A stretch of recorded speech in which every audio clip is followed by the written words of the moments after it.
할렐루야. 성도님들, 구독자님들 은혜 많이 받으세요. 오늘 모든 사람들이 인생을 형통하게 살고 싶어하는 것입니다. 그러나 형통하게 사는 데는 조건이 있습니다. 그래서 시편 1편 1절로 6절에 형통함의 조건에 관해서 여러분과 함께 은혜를 나누고자 합니다. 인간이 하나님 안에서 복을 받기 위해서는 하나님이 지시하는 삶을 살아야 하는 것입니다. 하나님이 원치 않는 삶을 살면 형통할 수가 없습니다. 하나님을 저버리고 인간의 힘으로 살겠다고 선언한 사람은 전국적으로 언제나 망했습니다. 1811년에 피테가 베를린 대학의 초대 총장이 되었을 때 그는 독일 국민에게 고함이라는 연설문을 통해 독일 민족만이 전 인류의 도덕적 개혁에 공헌할 수 있다고 주장을 했습니다. 나치 시대 독일은 맹목적으로 아리안 민족의 우수성을 강조하며 온 유럽을 전쟁의 불도가니로 몰아넣었습니다. 그 결과 독일은 역사의 파도에 침몰하고 마는 것입니다. 자기 민족만이 가장 우수한 민족이라고 주장하던 그 독일이 결국에는 패망했습니다. 일본은 자신들이 숭배하는 천황을 황신으로 신격화하고 아시아와 세계 지배를 정당화하는 일본 제국주의의 근거를 만들었습니다. 그러나 일본 역시 역사의 거대한 파도를 만나서 침몰해버리고 말하는 것입니다. 소련의 공산주의는 하나님도 없고 영혼도 정신도 없다고 하는 무신론적 유물론을 주장했습니다. 칼 막스는 종교는 인간이 만들었다 하며 종교는 어떤 아편이라고 신의 존재를 부인했습니다. 이처럼 하나님을 부정하고 철저하게 인본주의와 무신론에 발전한 소련 공산주의는 결국 역사 가운데 침몰하게 되어 처참하게 망하고 말았습니다. 우리는 역사를 통해 하나님 중심으로 설지 않고 인간의 신념이나 사람을 우상화한 민족과 국가는 반드시 역사의 파도에 침몰한다는 사실을 잘 알고 있습니다.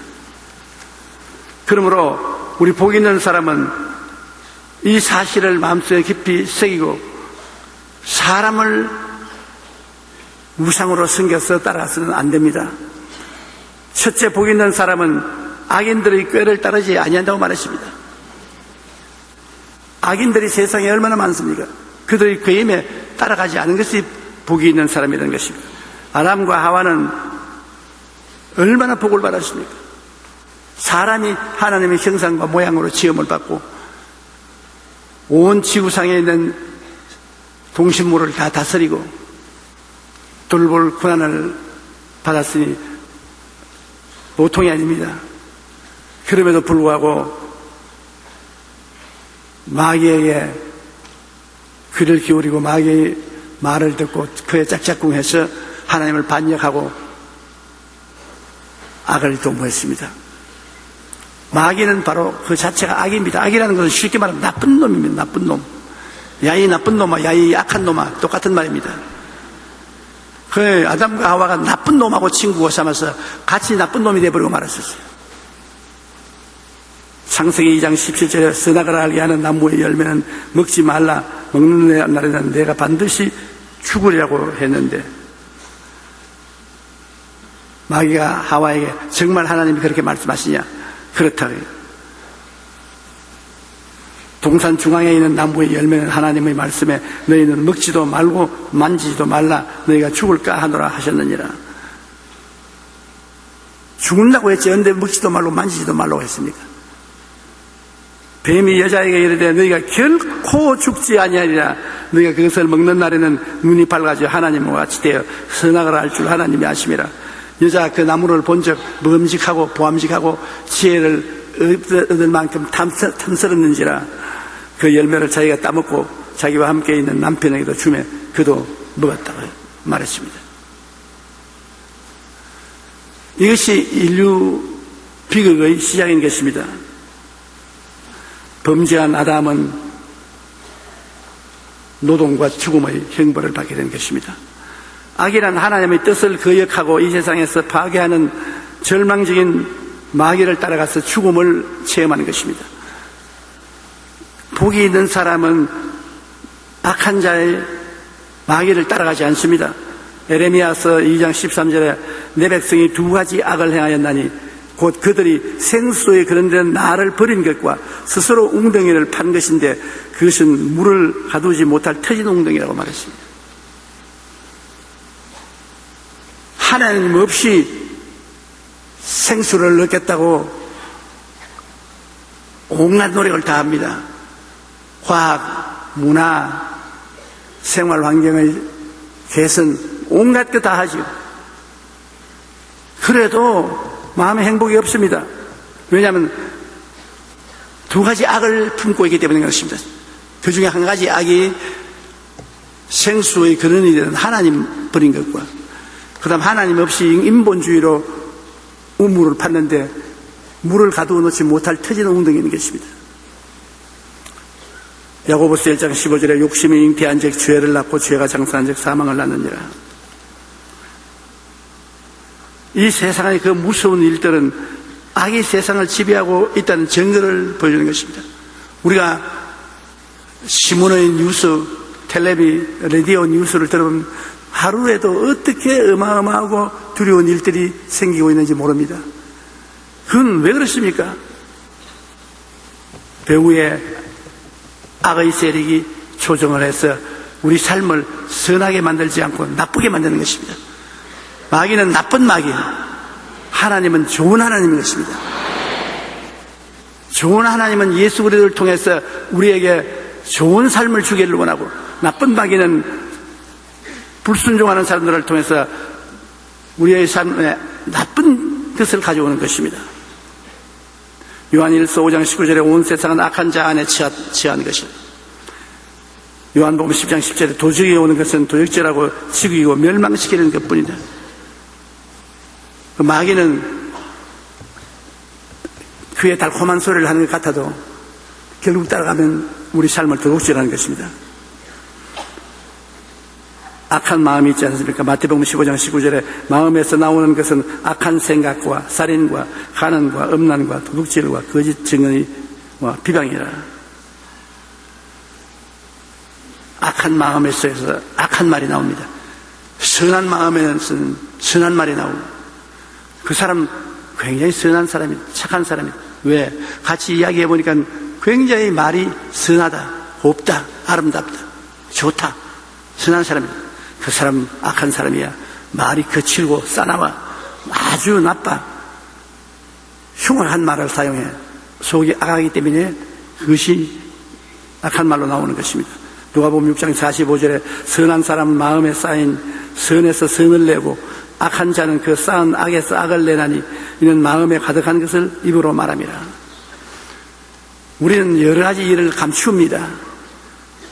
처음 만나서 사람이 어떠한 사람인지 모릅니다. 그러나 좀 같이 지나면서 생활을 같이 해보면 그 입에서 나오는 말의 열매가 선한 사람은 좋은 열매를 맺습니다. 그러나 악한 사람은 나쁜 말을 하는 것입니다. 베드로전서 3장 10절로 11절에 그러므로 생명을 사랑하고 좋은 날 보기를 원하는 자는 혀를 금하여 악한 말을 그치며 그 입술로 거짓을 말하지 말고 악에서 떠나 선을 행하고 화평을 구하라. 그것을 따르라고 말하고 있는 것입니다. 초대교회의 교부 크리소스톰은 하나님의 축복을 받은 비결은 바로 말에 있다고 말하는 것입니다.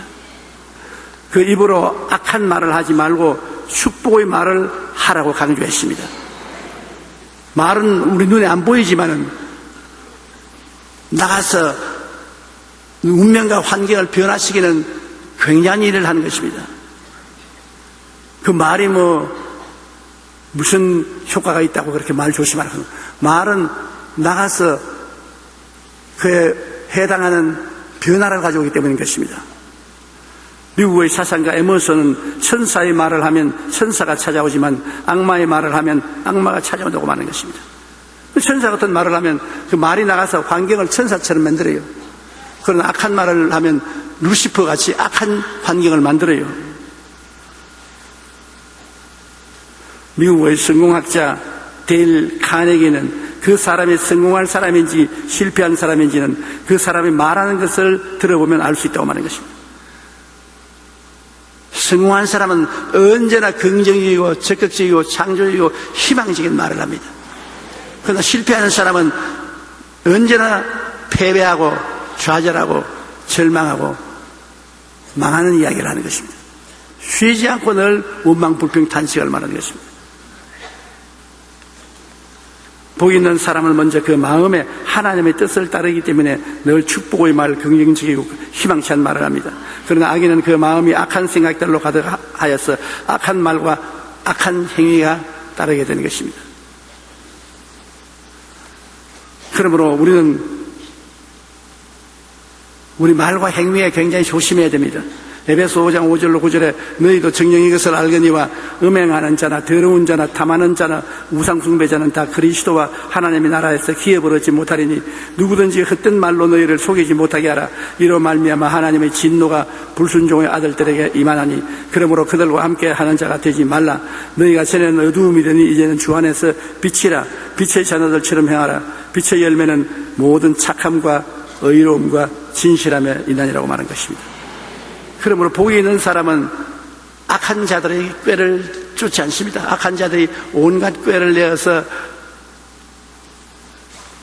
환경을 도둑질하고 죽이고 멸망시키더라도 복 있는 사람은 그 말을 들어보고 그 사람의 행동의 열매를 보고 그 생활을 보고 악한 자를 따라가지 않습니다.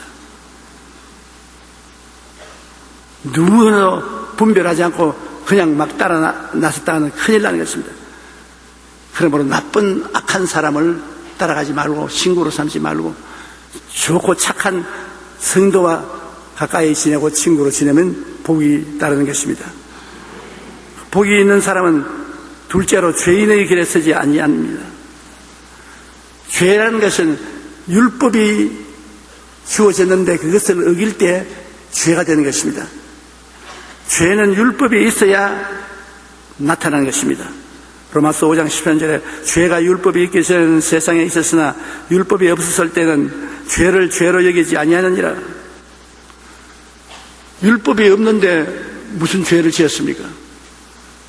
그러나 율법이 들어오면 그것을 어기면 죄가 되는 것입니다. 죄인의 길에 선다는 것은 한 가지 죄를 자꾸 계속해서 지는 것을 말하는 것입니다. 겨울철에 보리밭이나 밀밭을 가로질러 길을 만드는 사람들이 많습니다.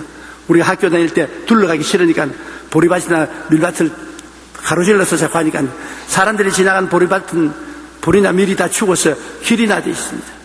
그 보리밭 주인이 몽둥이를 들고 구석에 기다렸다가 우리가 보리밭을 지나가면 일어나 너무 자식들 너희들 때문에 보리농사 다 버리고 따라오고 달아났던 기억이 납니다. 우리의 죄도 그와 같습니다. 죄를 안 짓는 사람은 없지만은 죄는 지었으면 빨리 회개해야 돼요. 그 죄를 반복해서 계속하면 길이 돼버리고 마는 것입니다. 반질반질해지는 것입니다. 그러므로 죄인의 길에서 보혈의 능력으로 단호의 자유를 얻어야 되는 것입니다. 하나님이 우리에게 보혈의 능력을 준 것은 죄에서 자유를 얻게 하기 위해서 주신 것입니다. 그러므로 죄를 지으면 즉시로 예수 그리스도의 보혈로 씻어달라고 기도해야 되는 것입니다. 우리가 그 많은 죄를 지었는데도 불구하고 우리 하나님이 예수님을 보내셔서 우리의 죄를 다 대신 짊어지고 영원히 청산해버린 것입니다. 여러분과 난 과거의 죄, 지금의 죄, 장차 지을 죄까지 예수님이 다 청산해버리고 말한 것입니다.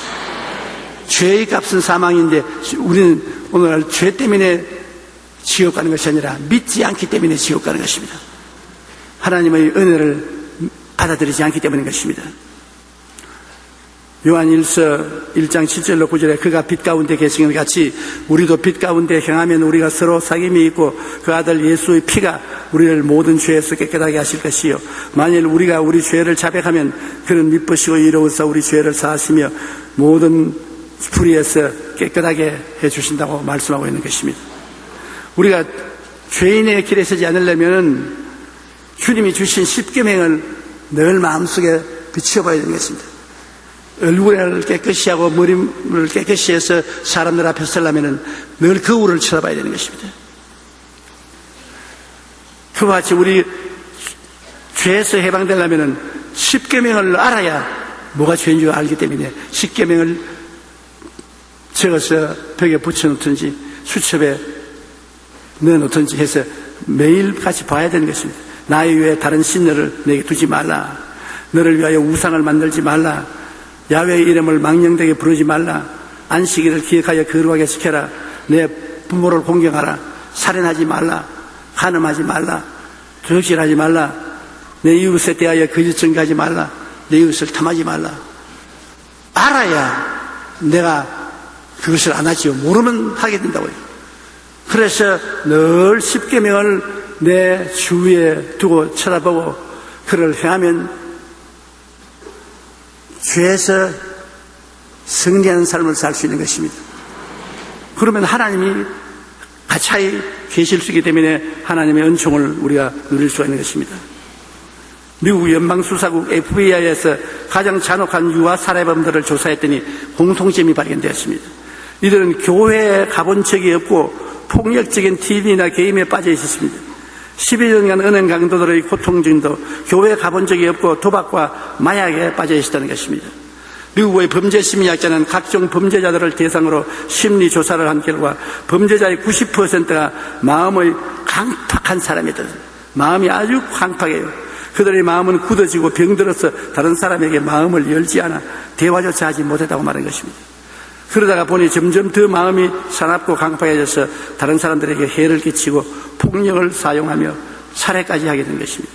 우리가 하나님을 믿지 않으면 죄의 유혹을 더욱 빨리 받게 됩니다.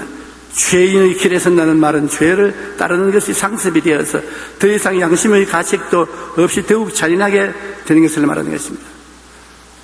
우리는 율법 아래 죄인임을 알고 마음으로 은혜를 구해야 하는 것입니다. 그럴 때 우리는 양심적이고 도덕적인 삶을 추구하며 죄인의 길에 서지 아니하고 하나님의 축복을 받게 되는 것입니다.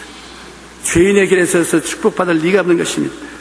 조선 왕조 시대에 충신 중에 이덕무라는 대신이 있었습니다. 그는 왕족의 서자 출신이었지만 시를 많이 쓰고 문장에 뛰어난 정조 대왕 때 규장각을 운영하는 관리로 등용된 것입니다. 그는 자기가 하지 못하는 4가지 것이 있다고 늘 얘기했습니다. 바둑과 장기를 떨 줄 못한다. 소설을 볼 줄 모른다. 여색에 말할 줄 모른다. 담배를 피울 줄 모른다. 그렇게 말을 했습니다. 그러면서 이 4가지는 비록 죽을 때까지 못하더라도 내게 손에 들 것 하나도 없다. 나는 아이들에게도 이 4가지는 하지 말라고 가르치겠다고 말한 것입니다. 그래서 그는 아주 훌륭한 대신이 되지 않습니까? 미국 초대 대통령 조지 워싱턴은 당신의 가슴 속에 있는 정직한 양심의 불꽃이 꺼지지 않도록 힘써 노력하라고 늘 강조했습니다. 우리의 가슴 속에는 정직한 양심의 불꽃이 다 있습니다. 그러다 그 불꽃이 꺼지면은 엄청나게 흑암의 세력에 잡히게 되는 것입니다. 맛있는 음식일수록 썩으면 냄새가 고약하게 나는 것입니다. 착한 사람일수록 악하게 되면은 무지무지한 악행을 행하는 것입니다. 우리가 삶의 모든 면이 형통하여 복받는 삶을 살기 위해서는 해야 할 것과 하지 말아야 될 것을 분별해야 하는 것입니다. 그리고 하지 말아야 할 것은 그리스도의 보혈의 능력으로 단호하게 물리치고 죄로부터 자유함을 얻어야 되는 것입니다. 그럴 때 죄인의 길에 서지 않고 축복된 삶을 살 수가 있는 것입니다. 잠시 조그만 악을 범했는데 조그마한 죄인데 조그마한 죄가 없습니다. 조그마한 악이 들어오면 큰 악이 뒤에서 연줄로 따라 들어옵니다. 조그마한 죄를 지으면 큰 죄가 뒤를 따라서 줄줄이 들어오는 것입니다. 그러므로 복을 받으려면 악인들의 꾀를 쫓지 말고 죄인들의 길에 서지 말아야 되는 것입니다. 셋째로 오만한 자의 자리에 앉지 말라고 하는 것입니다. 교만한 자리에. 날 좀 보소. 당신들보다 내가 나으니까 날 좀 보소. 이 바로 노아의 후손들이 그렇게 하는 것입니다. 노아의 홍수 이후에 하나님은 온 지면에 흩어져서 살아라고 했는데 그들은 우리가 한 곳에 모여서 떨어지지 말고 살자. 그리고 탑을 지어서 하늘에 닿게 하여 하나님과 동등하게 되자. 그 다음에는 홍수를 내어도 물이 차올라오지 못하게 하늘 끝까지 탑을 쌓자. 그래서 하나님을 거역하고 다 모여서 신할평지에서 탑을 쌓기 시작하는 것입니다. 하나님 말씀하기를 그들이 이렇게 한 마음이고 한 말을 하는 사람들이 모여서 이 일을 시작한 즉 막을 자가 없겠다고 말한 것입니다. 그래서 하나님이 내려오셔서 그들의 말을 혼돈시켜버리므로 서로 말이 통하지 않으므로 흩어지고 말았습니다. 바벨탑의 교만은 인간이 언제고 하나님을 거역하고 교만해질 수 있다는 것을 볼 수 있는 것입니다. 창세기 11장 4절에 또 말하되 자 성읍과 탑을 건설하여 그 탑 꼭대기를 하늘에 닿게 하여 우리 이름을 내고 온 지면에 흩어짐을 면하자. 그러므로 그 이름을 바벨이라니 이는 야훼께서 거기서 온 땅의 언어를 혼잡하게 하셨음이라. 야훼께서 거기서 그들을 온 지면에 흩으셨더라. 이 바벨탑만 안 세웠으면 우리 외국어 공부한다고 고통 안 나갈 것인데, 외국어 공부하려고 애를 쓸 때마다 바벨탑 때문에 원망스러워요. 외국어 공부가 여러분 쉽지 않습니다. 저는 영어도 공부했고 불어도 공부했고 독일어도 공부했고 일본어도 공부했습니다.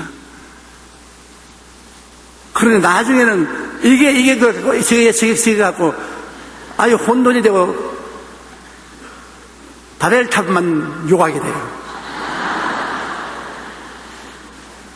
정말 교만은 패망의 선봉이요 거만한 마음은 넘어짐의 앞잡이인 것입니다.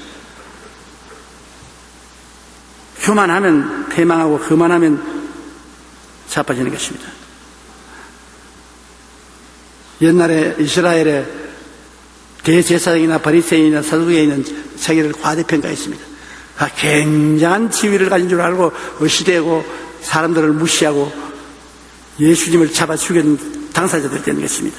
마태복음 23장 5절로 8절에 그들의 모든 행위를 사람들에게 보이고자 하다니 곧 그 경문을 띠를 넓게 하여 옷수를 길게 하고 잔치의 윗자리와 회당의 높은 자리와 시장에서 문안받는 것과 사람들에게 랍비라 칭함을 받는 것을 좋아하느니라. 그러나 너희는 랍비라 칭함을 받지 말라. 너희는 선생이 아니요 너희 선생은 하나요 너희는 다 형제니라. 우리의 선생은 하나 예수님밖에 안 계십니다. 그러면 다 형제입니다. 또한 지도자라 칭함을 받지 말라. 너희는 지도자는 한 분이시니 곧 그리스도시니라. 너희 중에 큰 자는 너희를 섬기는 자가 되어야 하리라. 이사야 13장 11절에 내가 세상의 악과 악인의 죄를 범하며 교만한 자의 오만을 끊으며 강포한 자의 거만을 낮출 것이라. 베드로전서 5장 5절 6절에 하나님은 교만한 자를 대적하시되 겸손한 자들에게 은혜를 주시느니라. 그러므로 하나님의 능하신 손 아래서 겸손하라. 때가 되면 너희를 높이시리라. 하나님은 교만한 자를 사용하지 않습니다. 어느 누구를 쓰려고 하더라도 교만을 깨뜨리고 난 다음에야 그 사람을 씁니다. 그렇기 때문에 구약에도 보면 하나님이 사용한 사람들이 고난을 많이 겪었습니다. 요나도 물고기 뱃속에 들어가서 죽을 고비를 겪었습니다. 그걸 통해서 교만이 깨진 것입니다. 모세도 광야에서 40년 동안 방황하며 목동으로서 그 교만이 다 깨졌습니다. 전부 여지없어 손들고 옵니다. 교만이 깨어지고 손들고 오는 사람을 주님이 사용하시는 것입니다. 하나님은 교만을 굉장히 미워하시는 것입니다. 나폴레옹이 러시아를 정복하기로 계획했을 때 충성스러운 장군이 그를 찾아와 이렇게 말했습니다. 각하 부탁드립니다. 이번 러시아 원정을 취소하시옵소서. 각하께서는 지금까지 수많은 나라를 정복하셨습니다. 그것만으로 충분하지 않습니까? 러시아 정복을 그만하소서. 나폴레옹은 그의 충고를 듣지 않았습니다. 장군은 마지막으로 한 번 더 간청하면서 아무리 사람이 이 일을 계획해도 그 일을 성취시키는 분은 하나님이 하십니다. 그러므로 이번엔 러시아 원정은 하나님 뜻이 아닙니다. 취소하십시오. 이 말을 들은 나폴레옹은 크게 화를 내면서 이렇게 소리를 질렀습니다. 내가 모든 일을 계획하고 성취한다. 무슨 하나님이 일을 계획하고 성취해? 그리고 오만하게 러시아 원정을 출발했습니다. 그러나 그 결국 러시아 원정에서 실패하고 패망하여 나폴레옹은 망하고 마는 것입니다. 잠언서 16장 18절에 교만은 패망의 선봉이요 교만한 마음은 넘어짐의 앞잡이라고 말하는 것입니다. 마귀는 사람을 교만하게 만들어서 자기 자신을 과대평가하게 하고 하나님과 동등하다고 믿게 하여 결국 패망의 길로 인도하는 것입니다. 우리가 하나님 앞에 복을 받고 형통한 삶을 살기 위해서는 늘 낮아지고 겸비한 마음을 가져야 합니다. 결코 오만한 자들의 자리에 함께 앉아서는 안 되는 것입니다. 내가 복을 받고 높아질수록 낮아져야 되는 것입니다. 낮아지는 사람을 하나님은 붙들어서 높이 올리시고 놀리는 스스로 높아지는 사람을 낮추시는 것입니다. 겸손해진다는 것 참 귀하고 아름다운 축복인 것입니다. 프랑스 사상가 몽테뉴는 그의 책 수상록에서 교만에 대하여 이렇게 말했습니다. 교만, 강팍함, 사기는 패망의 삼총사다. 미국 스탠퍼드 대학교 심리학 교수인 루이스 스터머는 IQ 160 이상의 천재들의 일생을 조사한 적이 있습니다.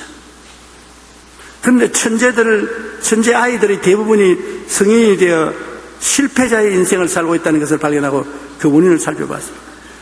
여러분, 학교 다닐 때 점수를 잘 받고 공부 잘했다고 해서 세상에 1등을 하지 않습니다. 우리 아버님이 늘 그 말을 했어요. 6.25 때 생활이 어렵고 공부할 시간도 없고 늘 나가서 일을 해야 되고 장사를 해야 되고 하니까 불평을 말했습니다. 이래가지고 어떻게 공부를 하냐. 그러니까 아버님이 하는 말이 학교에 1등 한다고 세상에 1등 하지 않는다. 사람이 되어야지 머리만 좋다고 1등 하는 줄 아냐. 그래서 나는 그 말을 듣고 자기가 못 나누니까 저는 변명을 한다. 제가 아주 고약한 마음을 가졌습니다. 아버지 말만 하면 대항을 해, 속으로. 겉으로 말 못해도 속으로 대항을 해요. 그런데 내가 아버님 나이가 되어 보니까 그 말이 정말이요. 학교 1등이 세상의 1등은 아닌 것입니다. 가만히 보면 세상에서 중간지음 하는 사람들이 다 지도자가 되었지 1등 하는 사람은 바람과 함께 사라졌어요. 물론 자식들이 1등을 하고 하면 좋지요. 그러나 1등도 예수님 믿고 하나님 앞에 무릎을 꿇고 1등을 해야지 하나님 앞에 겸비하지 않고 스스로 1등 한다고 머리를 흔들면 패망하는 것입니다. 첫째, 내가 최고라는 교만한 마음이 있습니다. 1등을 한 사람은 나는 최고다 이런 교만은 이고, 둘째, 교만으로 마음이 강팍해져서 다른 사람의 말을 듣지 않습니다. 다른 사람이 충고라도 안 들어요. 보통 남편들은 아내의 말을 잘 듣습니다. 그것도 아내가 말을 잘해요. 여러 가지 일에 대해서 간섭을 많이 합니다. 어떤 때는 마음이 화가 나고 고약해도 잘못하면 밥 못 얻어먹을까 싶어서 말 안 합니다. 고개 끄떡끄떡 하는 것은 꼭 동의하면서 끄떡끄떡 하는 건 아닙니다. 속으로 반대해도 평안하려고 그렇게 하는 것입니다. 그러나 많은 일을 지나고 보면 아내가 하는 말을 들었을 때 실패 안 하는 것을 기억할 수 있습니다. 자기가 잘났다고 생각하는 사람은 아내가 무슨 말하면 학교에서 1등도 못한 쥐꼬락지에 무슨 남을 충고를 해. 웃기는 소리 하지 마라. 남은 충고를 안 들어요. 그러니까 이 사람은 결코 성공하지 못합니다. 이 세상의 일이라는 것이 많은 사람이 서로 지혜를 합쳐서 서로 충고하고 충고를 받고 해서 성공하는 것입니다. 훌륭한 정치가, 훌륭한 대통령도 나라를 잘 다스리려면 밑에 부리는 신하들의 말을 잘 들어야 돼요. 자기만 지혜하지 말고 다 말을 듣고 그 다음에는 종합해서 결정을 내려야 되는 것입니다. 셋째로 고집불통에 대해 무모하게 행동하다가 결국 실패하는 것입니다. 자기가 천재니까 고집불통입니다. 천재는 되게 고집불통입니다. 내가 어떤 사람이다. 내가 학생 시절에 어떻게 했는데 그러면 삭수가 놀았습니다. 그러므로 교만은 패망의 선봉이요 거만한 마음은 넘어지면 앞잡이가 되는 것입니다. 아무리 머리가 뛰어나고 재능이 좋아도 그 모든 것을 주신 하나님을 의지하고 교만하면 실패합니다. 교만하고 오만을 저버리고 하나님 앞에 낮아져야 되는 것입니다. 하나님 앞에 무릎을 꿇어야 하나님이 축복해 줄 수가 있는 것입니다. 미국의 콜롬비아 대학의 역사 교수인 찰스 비어드 박사는 한평생 역사와 정치학을 연구했습니다. 한 기자가 그에게 이런 질문을 했습니다. 박사님은 한평생 역사 연구를 하신데 거기서 얻은 결론이 뭡니까? 인간 세상이 어떻다고 생각합니까? 찰스 비어드 박사는 이렇게 대답했습니다. 개인이나 국가나 욕망과 교만이 날뛰면 결국 멸망한다는 사실이 내가 역사의 교훈에서 배웠습니다. 두려운 말입니다. 한 개인이나 국가가 전부 탐욕을 가지고 날뛰면 부정을 하지 않습니까? 그리고 교만해야 날뛰면 분쟁을 하지 않습니까? 우리 보고 하는 말 같아요. 남편 여러분, 아내를 무시하지 마십시오. 어떻게 안 무시하냐? 아내가 말하거든 끝까지 잘 들어주십시오. 바보 같은 말을 해도 끝까지 잘 들어주십시오. 그리고 대답을 해주고, 아내 여러분도 남편이 말하거든 받지 말고 끝까지 참고 들어주십시오. 사람이 인정을 받는다는 것이 굉장히 용기와 힘이 되고, 무시당하는 것은 굉장한 모욕감을 느끼게 되는 것입니다. 그 다음에 넷째로 우리가 하나님께 복받기 위해서는 야훼의 율법을 즐거워하라 하는 것입니다. 여러분, 야훼의 율법이라니까 우리 인상의 법률책을 생각하므로 인상이 나쁩니다. 유대인들은 성경을 율법이라고 그랬습니다. 성경이라고 했으면 좋았겠는데 성경을 율법이라고 그랬어요. 그러므로 야훼의 율법을 즐거워한다는 것은 항상 휴대하고 다니는 것입니다. 자기가 즐거워하는 일이 있으면 그 일을 하고 하지 않습니까? 요새 어린아이들은 컴퓨터 게임에 완전히 중독이 되지 않습니까? 즐거워하니까. 무엇이 즐거워하는 것과 같이 있고 그것을 하기를 원합니다.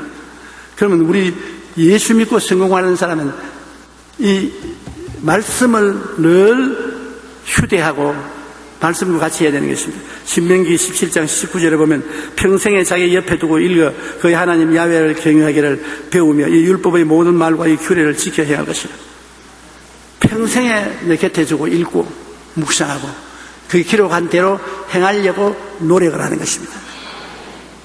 시편 119편 105절에 주의 말씀은 내 발의 등이요 내 길의 빛이다. 그러면 말씀이 우리에게 주는 지혜와 총명과 모략과 재능이 우리의 등이 되고 빛이 되고 우리를 성공시켜주는 것입니다. 항상 휴대해야 되는 것입니다. 찰스 1세의 북정으로 고통받고 있던 영국을 구원한 크롬웰은 언제나 하나님의 편에서 일하는 사람이 되어라고 기도하는 일과 성경 읽는 것을 게을리해서는 안 된다고 말하는 어머니의 가르침을 잊지 말았습니다. 어머니가 자기 아들인 크롬웰에게 기도하고 성경 읽는 것을 등한하지 마라. 어디 가든지 성경책은 포켓에 넣어야 되니라. 그래서 전쟁터에 나갈 때도 늘 기도하고 조그마한 포켓 성경을 포켓에 넣어서 나갔습니다. 그런데 어느 날 그는 가슴에 총탄을 맞고 말에서 떨어졌습니다. 한참 전쟁이 불붙는데 총탄이 맞아 떨어집니다. 그 보좌관을 보고 이제 나 죽네. 잘 있게. 그런데 안 죽어요. 가슴에 피가 쑥이 오를 줄 알았는데 피가 쑥이 안 오르요. 그래서 이상하다고 가슴에 손을 넣어보니까 총탄이 성경에 맞아가지고 있어요. 성경이 반 뚫어지고 총탄을 막아버렸어요. 성경 덕분에 살았어요. 이건 실제로 일어난 일이겠지만 영적으로도 말씀이 우리에게 총탄을 막아주는 방패가 되는 것입니다. 말씀과 함께 의지하는 그는 마침내 전쟁을 승리로 이끌고 나라를 오늘날까지 영국인의 존경을 받는 나라로 공화국으로 만들었던 것입니다. 우리가 무엇 하든지 어디에 있든지 하나님과 함께 할 때는 형통한 삶을 살지만 하나님을 떠나서는 어떤 수고도 헛될 뿐인 것입니다. 그러므로 말씀을 늘 같이 하라는 것입니다. 영국의 존 웨슬리는 모든 축복 중에 제일은 하나님과 함께하는 축복이라고 말했습니다.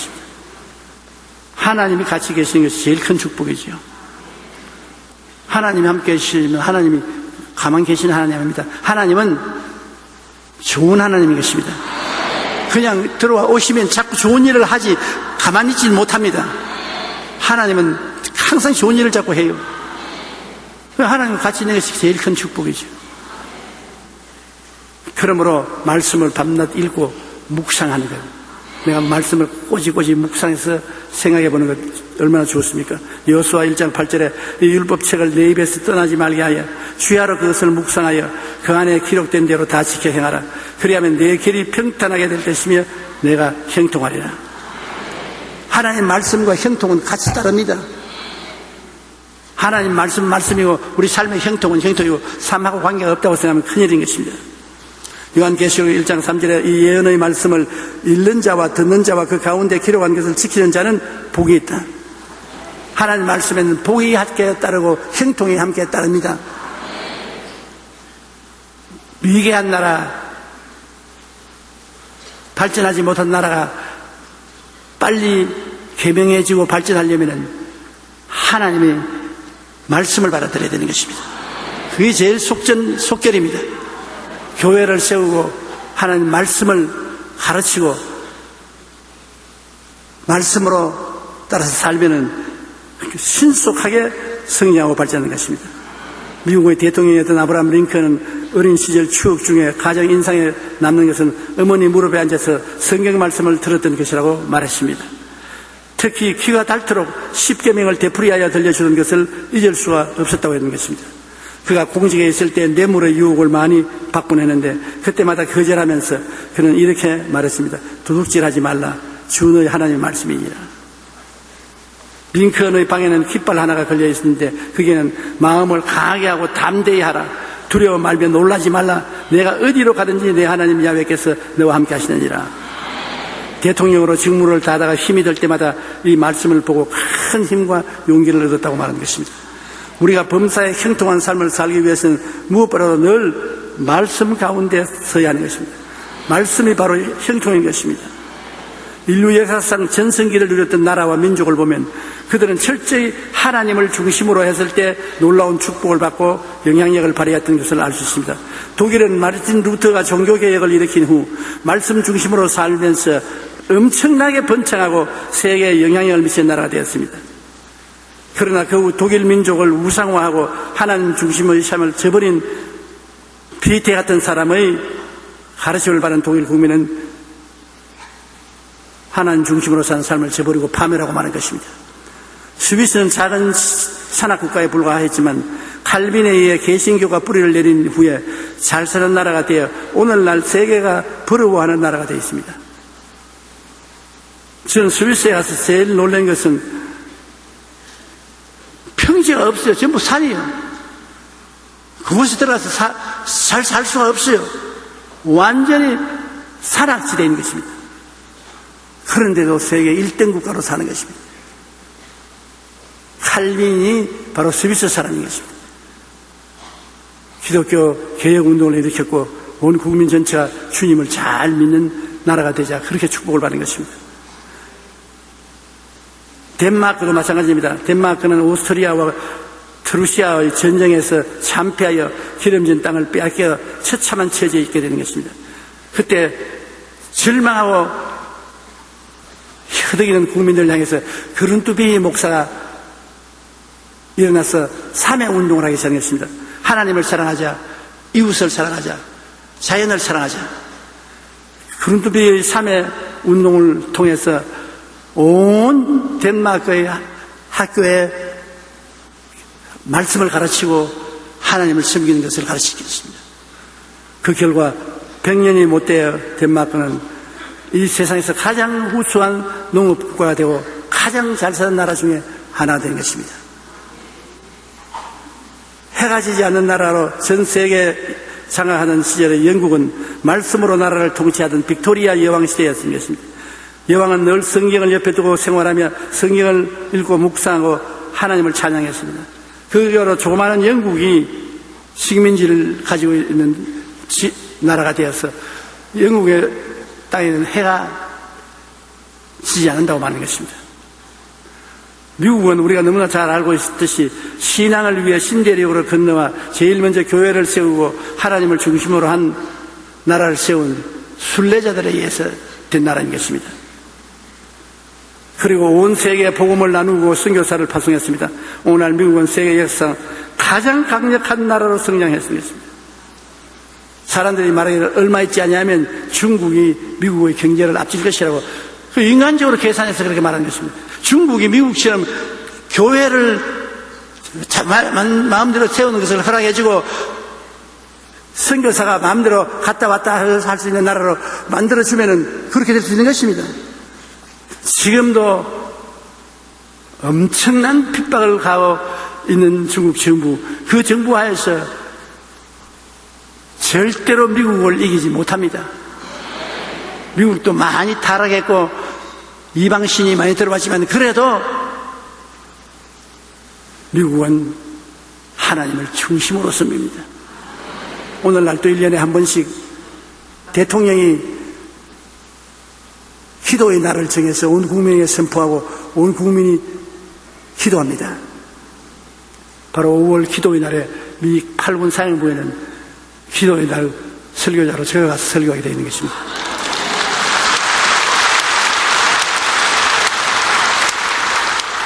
굉장히 감동을 받았습니다. 왜냐하면 대통령이 이 나라는 우리 민족을 위한 기도의 날이라고 정하고 모든 공무원들이 다 모여서 기도합니다. 그럼 8군 사령부의 장군들이 다 모여서 기도합니다. 그러니 하나님이 복을 줄 수밖에 없지요. 개인도 국가도 모든 일에 형통하여 잘 살기 위해서는 먼저 그릇이 준비해야 되는 것입니다. 악인의 꾀를 쫓지 말고 죄인의 길에 서지 말고 오만한 자의 자리에 앉지 말고 하나님의 말씀을 사랑하여 주야로 묵상하는 사람이 되어야 되는 것입니다. 우리의 삶이 형통하기 위해서는 그릇이 준비해야 되는 것입니다. 거지도 그릇이 있어야 얻어먹는다고 아무것도 없이 빈손들로 밥 좀 주이소.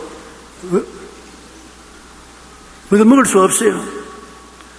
다윗은 지극히 형통한 이스라엘 왕이 되었습니다. 그가 하나님을 찬미한 시편 제1편에 복 있는 사람의 조건을 기록하고 있습니다. 자기가 그렇게 살았기 때문이었습니다. 시냇가에 심은 나무가 철을 따라 열매를 맺으며 그 잎사귀가 마르지 아니함같이 하는 일마다 하나님이 같이 계시면 형통하게 되는 것을 말합니다. 미국의 정치가 벤자민 프랭클린은 나이가 든 후에 자신의 삶을 돌아보며 이런 유명한 말을 남겼습니다. 첫째, 나의 삶이라 할지라도 내가 마음먹은 대로 되지 않는다. 내 삶을 내 마음대로 살 수 있냐? 그럴 수 없다는 것입니다. 둘째, 내 삶은 온전히 주관하시는 분은 하나님이라는 것을 깨달아야 합니다. 셋째, 지금까지 내가 살아오면서 하나님의 뜻에 순종한 만큼 내게는 행복과 성공이 있었다는 것입니다.